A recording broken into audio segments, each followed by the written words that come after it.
Hello everyone, আসসালামু আলাইকুম। আমি চলে আসলাম কামাদুর সবচাইতে বড় উৎসব, এটা হচ্ছে মাছের উৎসব। এইখানে তারা বছর প্রতি মাছের উৎসব করে এবং এখানে শত শত মানুষ এইখানে দেখতে আসে কে কত বড় মাছ নিয়ে আসছে।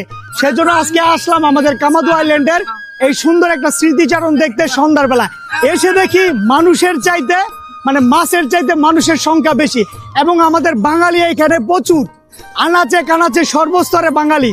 তাই আমি একটু ভিডিও ধারণ করে রাখলাম। আর একটা কথা, এইখানে যে যত বড় মাছ ধরতে পারবে তাকে পুরস্কৃত করা হবে এই কামাদুর সিস্টেম অনুযায়ী। প্রায় এখানে 10টার মতো টিম আছে, তো এক একটা টিমে যে যত বড় মাছ নিয়ে আসতে পারে তাদের জন্য এই মাছের উৎসব। তো আমি এটার ভিডিও ধারণ করে রাখলাম। এই সুন্দর একটা জায়গা থেকে আপনাদেরকে খন্ড খন্ড ভাবে দেখাবো। প্রতি বছরে এখানে মাছের উৎসব করা হয়। ধন্যবাদ সবাইকে।